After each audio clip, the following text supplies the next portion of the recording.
ओम नमः सिद्धेभ्यः ओम नमः सिद्धेभ्यः यदरिचा भावेन प्रमुदितमनादरे दुर्या क्षणादा सिद्ध स्वर्गे दोनगण समर्था स्वकनिधि लवन्ते सद्मत्य शिव सुख समाजम किम तदा महावीर स्वामी नयन पदगामी भव तुम्हें महावीर स्वामी नयन पदगामी भव तुम्हें महावीर स्वामी नयन पदगामी भव महाबंधनितम ज्ञान दर्शन नाहिका चारित्रानं गंभीरा मोक्षे मार्गोदय देशिका पंच प्रवृत्ति भगवान की एक आदिनाथ भगवान की अंतिम शासनपति भगवान महावीर स्वामी की आचार्य श्री कुंद भगवत की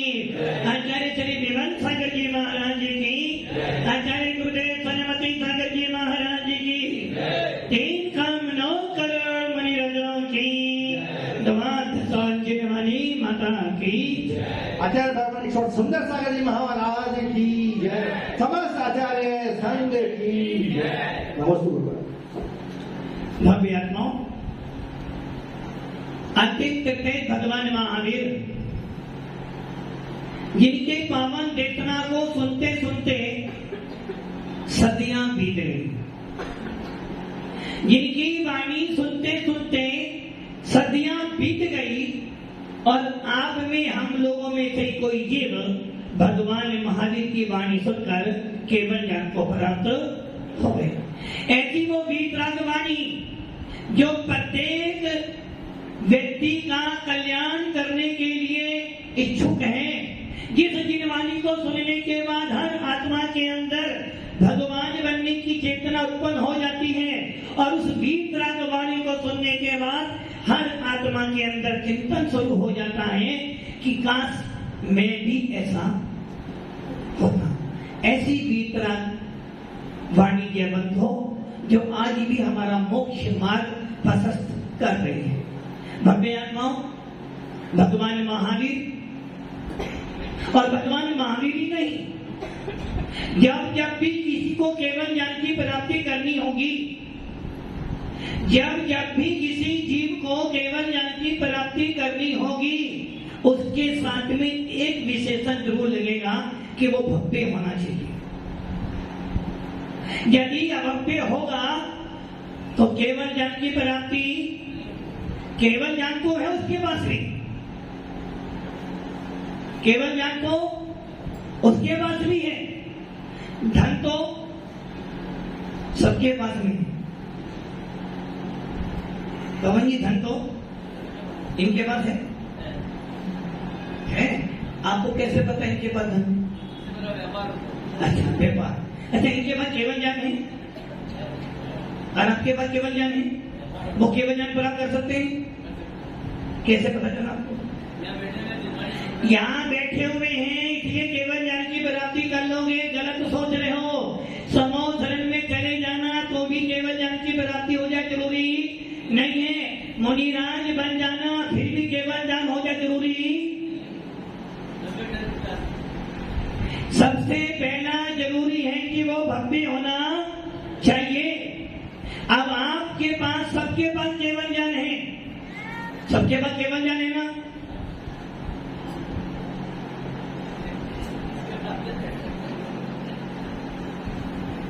सबके पास ऐसा कोई भी नहीं जिसके पास केवल ज्ञान ना हो, सबके पास केवल ज्ञान है। जब एक समोसर में इतने सारे केवली हो जाएंगे फिर हम जैसे छोटे मोटे मारा की बात कौन सुनेगा भैया? जिस प्रकार पैसा तो धन तो सबके पास में है और धन कमाने के लिए क्या चाहिए? धन कमाने के लिए पुण्य चाहिए। बिना पुण्य से लक्ष्मी आने वाली। अध्यक्ष महोदय जी सुभाष नगर धन कमाने के लिए पुण्य चाहिए, किंतु दान देने के लिए दिल चाहिए। धन सबके पास में है, पुण्य से मिल जाएगा, किंतु दान देने के लिए पुण्य नहीं चाहिए। क्योंकि पुण्य से तो लक्ष्मी आ गई, किंतु दान देने के लिए दिल चाहिए। और जिसका दिल होता है वो करोड़ रुपए भी दान देने के बाद सोचता अच्छा हुआ, गलत से पाप से कमाया था, पुण्य में लग गया, हो सकता है यही पुण्य मेरे अंत में काम आ जाएगा। तो धन कमाने के लिए पुण्य चाहिए और दान देने के लिए दिल चाहिए। वैसे ही केवल ज्ञान तो सबके पास नहीं, किंतु जो अभी भजन सुना था ना, रतन को छोड़ सकता हूं, रतन को छोड़ सकता हूं और नहीं छोड़ तो छूट जाएगा। यदि मैंने रतन नहीं छोड़े तो अंत में तो जबरदस्ती छुड़ाए जाएंगे, किंतु रत्न यदि मैंने एक बार धारण कर लिया तो जीवन भर मेरे साथ में रहेगा, कोई छोड़ा नहीं करेगा। किंतु हमारी दृष्टि कहां पर जाती है? रत्न मिले ना मिले चलेगा, किंतु रत्न जरूर मिलने चाहिए। इसीलिए आचार्य भगवान कुमार स्वामी कह रहे हैं जिसकी दृष्टि रत्नों पर है वो भी जीव है, और जिसकी दृष्टि रत्न पर है वो भी जीव है। एक पुद्गल के पीछे भाग रहा है और एक चेतन के पीछे भाग रहा है। दोनों में अंतर इतना है, बस इतना ही अंतर है कि एक मोह के पीछे पड़ा हुआ है और एक मोह को तोड़ने के लिए आगे बढ़ रहा है। इसलिए आचार्य भगवान उमा स्वामी जी ने सूत्र बनाया 10वें अध्याय का पहला, मोह क्षया ज्ञान दर्शना वालंत्राय क्षया का केवलम। जिसको केवल ज्ञान की प्राप्ति करनी है उसको रत्नत्रय धारण करना पड़ेगा, और जिसको संसार परिभ्रमण करना है, मोह को कमाना है, उसे रत्नों के पीछे भागना पड़ेगा। अब आप ये चिंतन कर लेना आपको कहां भागना है। टोंगिया जी बहुत दिनों के बाद आए हो,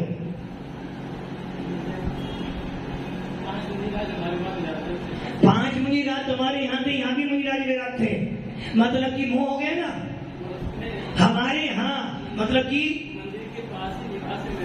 हमारे यहाँ, मतलब कि हमारे यहाँ शास्त्री नगर हमारा हो गया और आरती कॉलोनी हमारा, तो मतलब क्या हो गया? तो जी यही तो राग देश हो गया, और यही राग देश हमें अपनों से ये बात सत्य है। यदि मुनिराज हमारे नगर में आए तो हमें सेवा करनी चाहिए, किंतु महाराज को गए हुए भी 3 दिन हो गए। हाँ देखो किससे मोह हो गया? पहले महाराज से मोह था कि हमारी नगर हमारी कॉलोनी में महाराज आए, अभी मैं नहीं गया तो लोग क्या कहेंगे, और अब महाराज चले गए तो शरीर बीमार हो गया तो लोग क्या कहेंगे, नहीं अब मेरी आत्मा क्या कहेगी, और यदि महाराज चले जाएंगे तो लोग क्या कहेंगे, ये टेंशन। भव्य आत्माओं, इसलिए ये ध्यान रखना केवल ज्ञान हर आत्मा के अंदर है, किंतु हर आत्मा केवल ज्ञान की प्राप्ति कर लेगी ये जरूरी नहीं।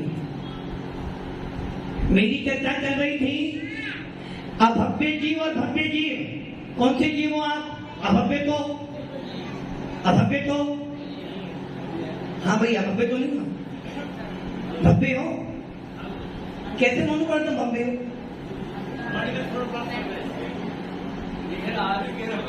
Your name?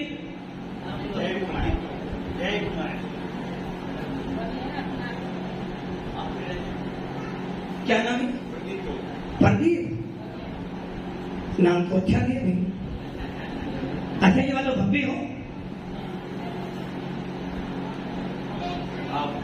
अच्छा मैं कह रहा हूँ भव्य हो तो गड़बड़ी हो रही है। मैं कहता हूँ तुम भगवान हो तो भगवान तो हो नहीं सकते। हर आत्मा में केवल ज्ञान है, किंतु केवल ज्ञान की प्राप्ति किसको होनी है? भव्य जीव को। यदि मैं अभव्य जीव हूँ, केवल ज्ञान होने के बाद भी मैं अपने केवल ज्ञान को प्रकट, जैसे धन तो है किंतु धन होने के बाद भी दान देने के भाव, धन हो जाए बहुत बड़ी बात है, और दान देने के परिणाम बन जाए बहुत बहुत बहुत बड़ी बात है। वैसे ही केवल ज्ञान तो हर आत्मा में है, क्योंकि जहां जहां आत्मा होगी ज्ञान तो होगा, जहां जहां आत्मा होगी वहां केवल ज्ञान तो होगा ही होगा। मेरी आत्मा में भी केवल ज्ञान प्राप्त करने की सामर्थ्य है, और मेरी नहीं, जिस जिसमें आत्मा है, भले वो निगोदिया जीव हो, पंचेंद्री जीव हो, पशु पक्षी हो, नारकी हो, हर आत्मा के अंदर केवल ज्ञान की सामर्थ्य है। किंतु उस केवल ज्ञान को प्राप्त करने के लिए, उस केवल ज्ञान को प्रकट करने के लिए, उस केवल ज्ञान को पर्याय में झलकाने के लिए पुरुषार्थ कौन करेगा? जो भव्य। और आप सब भव्य हो, एक बार वो सोचे ना, भव्य हो, क्योंकि भव्य जीव जो होगा वो केवल ज्ञान की प्राप्ति करने के लिए क्या करेगा? यदि केवल ज्ञान की प्राप्ति करनी है तो तुझे मोह तोड़ना पड़ेगा, क्योंकि पहला ही सूत्र में कह रहे हैं वो मोह क्षया ज्ञान दर्शना वंत्रय क्षयता केवल। जब तक मोह नहीं हटेगा केवल ज्ञान की प्राप्ति नहीं होगी। और मोह को हटाने के लिए नमोकार मंत्र को भजन सुना था ना, अंत में नमोकार मंत्र सुनने को मिल जाए तो समझना बहुत बड़े सौभाग्यशाली हो। यदि तुम्हारा मरण हो रहा हो और मरण के समय तुम्हें नमोकार मंत्र सुनने को मिल जाए, समझना बहुत सौभाग्यशाली हो।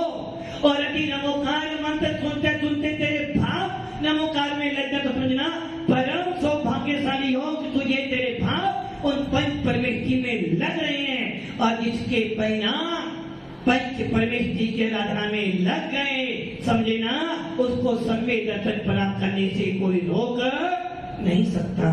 और यदि मरते मरते भी तेरे परिणाम, यदि मरते मरते भी तेरे परिणाम नमोकार मंत्र सुनने के नहीं हो रहे, मरते मरते भी तेरे परिणाम धन संपत्ति में भाग रहे हैं, और मरते मरते भी तेरे भावों में कसाय पड़ रही, समझे ना, तेरे से बड़ा दुर्भाग्यशाली और कोई नहीं।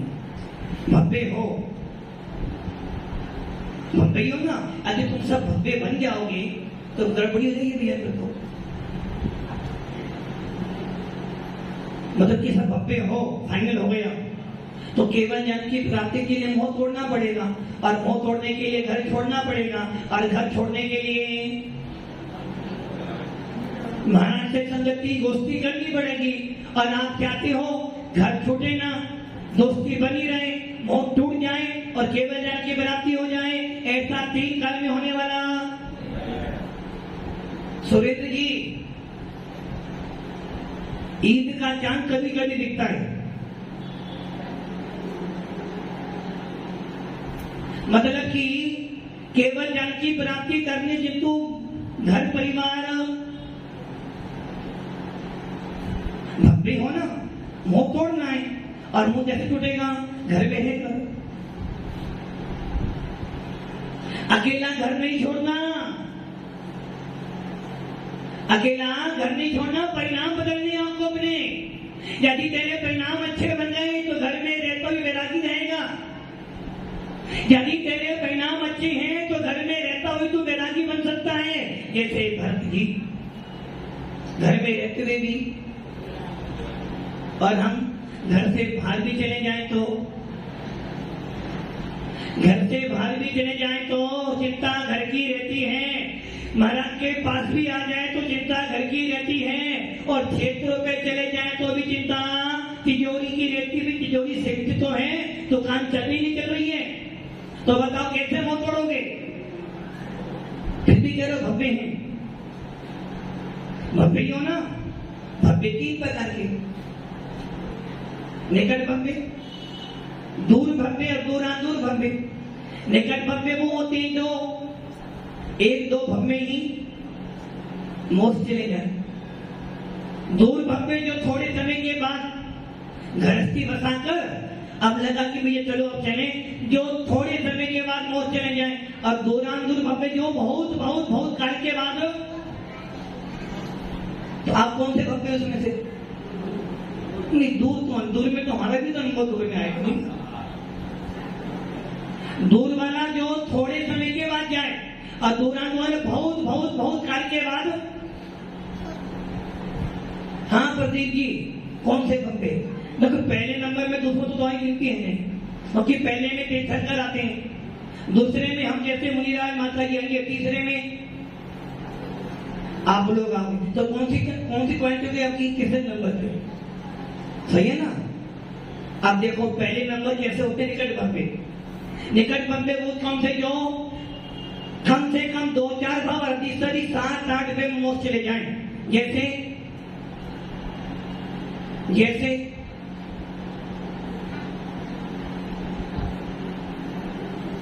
दो निकट भव्य जैसे मुनिराज तीर्थंकर क्या करते हैं, साधना करी, उसी भव से मौत चले गए। जैसे उदाहरण देखें यहाँ पर, कोई लड़की थी, इसका विवाह कर दिया, अब वो मां कब बनेगी? थोड़ी काल में मां बन जाएगी। वैसे निकट भव्य जी कौन? निमित्त मिले थोड़े थे और तुरंत साधना करके मोक्ष में। दूर भव्य जो अर्ध पुद्गल परावर्तन काल, कितना काल? अर्ध पुद्गल परावर्तन काल, अनंत काल के बाद मोक्ष जाए। जैसे कुंवारी कन्या अभी छोटी है, किंतु तो भविष्य में मां योग्यता है, उसमें निमित्त मिलेगा। और अब नंबर किसका आ गया? दूर भव्य बने जो अर्ध पुद्गल परावर्तन के अंदर अंदर मोक्ष चले ही जाएंगे। ये तो 2 नंबर में तो आपका नंबर ही। अब दूरान दूर कौन हो गए? दूरान दूर कौन हो गए? जो दूरान दूर वो हो गए जो कितनी ही साधना कर ले, कितनी दान पुण्य कर ले, कितने ही मुनि बन जाए, कभी भी मोक्ष में जाने वाले, कभी भी मोक्ष में ना जाए। मुनि बन जाए, तीर्थंकर बन जाए, तब भी मोक्ष। दूरान दूर भव्य, दूर से भी दूर, अति दूर, जिनको कभी मोक्ष की प्राप्ति ना हो, जिन्हें कभी सम्यक दर्शन प्राप्त ना हो, जिन्हें कभी आत्मा की याद तक भी ना है, उन्हें कहते हैं दूरान दूर भव्य। उदाहरण दिया है सती स्त्री। जो स्त्री थी, सती थी, शादी हुई, पति मर गया, योग्यता है, पात्रता है, किंतु निमित्त और मिल भी जाए तो स्वीकार करेगी नहीं। वैसे ही दूरान दूर भव्य मुनि बन जाए, तीर्थंकर बन जाए, पहली बात तो वो तीर्थंकर बनने वाला नहीं, क्योंकि तीर्थंकर कौन बनेगा? सम्यक दृष्टि बनेगा। और दूरान दूर भव्य सम्यक दर्शन प्राप्त करेगा नहीं। आदि वो दूरान दूर भव्य है, भव्य तो है, जैनी तो है, किंतु नाम का जैनी है, काम का जैनी। वैसे भव्य तो हो, मंदिर को आ रहे हो, मुनि क्या उपदेश तो सुनते हो, सेवा को करते हो, किंतु फिर भी खाली के खाली। वहां प्रदीप जी कौन से जीव हो? दूरान दूर। हाँ भैया, चश्मा वाले भैया, दूरान दूर, दूरान दूर हो। दूरान दूर कभी मोक्ष में नहीं जाएगा। दूरान दूर भव्य जीव, भव्य होने के बाद भी मुनि नहीं बन सकता। सब में उसका मूल स्थान हमेशा पहला ही रहेगा, हमेशा के लिए। कितने ही काल बीत जाए, अनंत काल बीत जाए, वो कभी अपना पहला गुण स्थान नहीं छोड़ सकता। सुनते हैं भाव अच्छे हो तो पर्याय बदल जाती है। दूध जमाओ तो दही बन जाती है, दही गर्म करो तो घी बन जाती है, मक्खन बन जाता है, और मक्खन उबालो तो घी बन जाता है। पानी दूध में मिलता है तो दूध बन जाता है। पानी भगवान के मस्तक पे चढ़ता है तो गंधोदक बन जाता है। वही पानी गुरुओं के चरणों में गिरता है तो गंधोदक बन जाता है। और वही पानी जब पेट में जाता है तो भूख।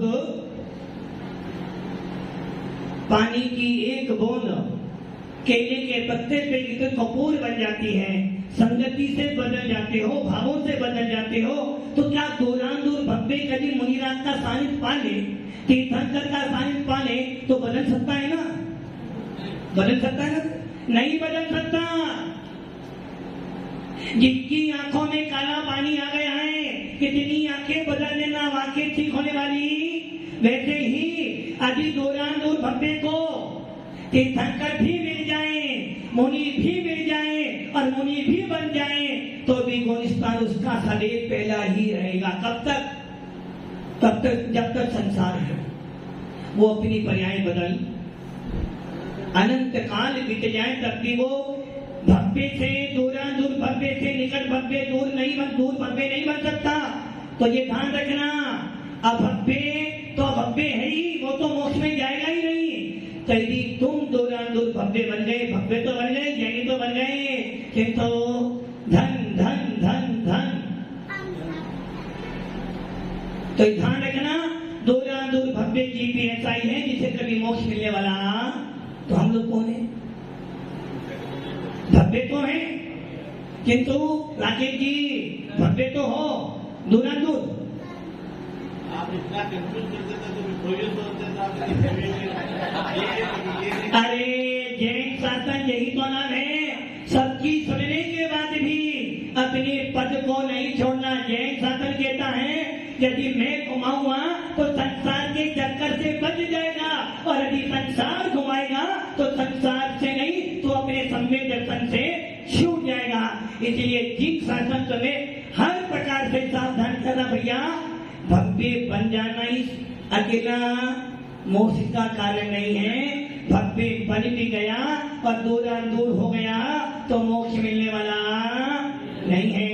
इसलिए ये मत सोचना मुनि बन गया तो मोक्ष मिल गया। अभी मुनि बना है, अभी तो मात्र एडमिशन हुआ है, अभी पढ़ाई तो बाकी है। मुनि बन जाना बहुत बड़ा काम नहीं हुआ। जब तक समाधि मरण ना हो, जब तक पंडित मरण ना हो, या जब तक केवल ज्ञान की प्राप्ति ना हो, गाड़ी खतरे में। इसलिए तो आचार्य कह रहे हैं मोह क्षया ज्ञान दर्शना बदंतराय क्षया का केवल। जैसे ही मोह टूटेगा, जैसे ही मोह का विनाश होगा, तेरी आत्मा के अंदर ज्ञान प्राप्त हो जाएगा। जैसे ही मोह टूटेगा, तेरे अंदर छाई सम्यक दर्शन प्राप्त हो जाएगा और मिथ्या हट जाएगा। और जिस दिन मिथ्या हट जाएगा, तेरा भव्यपना प्रकट हो जाएगा। जिस दिन तेरा चौथा गुण स्थान हो जाएगा, उसी दिन तेरा मोक्ष जाना निश्चित हो जाएगा। जिस दिन तुझे भेद विज्ञान हो जाएगा, किसमें?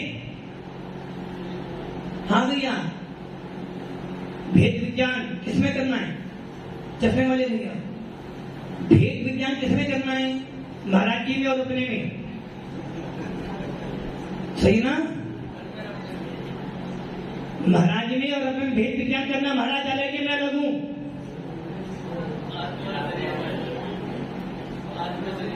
आत्मा शरीर में, कितना झूठ बोलते हो। ये तो सब जानते हैं कि आत्मा अलग है, शरीर अलग, सब जानते हैं। अरे भैया, आत्मा शरीर नहीं। मेरी आत्मा को छोड़कर जितनी भी वस्तु दिखाई दे रही है, भले वो चेतन हो, अचेतन हो, मिश्र हो, भगवान हो, गुरु हो, परिवार हो, धन दौलत हो, मेरी आत्मा को छोड़कर जो कुछ भी दिखाई दे रहा है और जो कुछ दिखाई नहीं दे रहा है, वो सब मेरे से अत्यंत अत्यंत अत्यंत भिन्न है, अलग है। और मेरी आत्मा में भी जो मेरे अच्छे बुरे परिणाम बनते हैं, वो भी मेरे से अलग है। मैं तो मात्र मात्र मात्र जायक स्वभावी आत्मा हूँ। मैं तो मात्र जानने देखने वाला भगवान आत्मा हूँ। इसके अलावा जो है सो। और हम किसके पीछे भाग रहे हैं? हम किसके पीछे भाग रहे हैं? अपने आप को भूलकर पर के पीछे भाग रहे हैं। और जानते हो कि पर कभी तुम्हारे साथ में जाएगा जब यहाँ से कोई न साथ होगा। जाएगा जब यहाँ से कोई न साथ होगा। 2 गज कफन का टुकड़ा तेरा लिबास होगा। कितना ही जोड़ लेना, कितना ही बना लेना, कितना ही पहन लेना, जब मरोगे तो सबका सब प्रदीप जी, सबका सब नहीं जाएगा।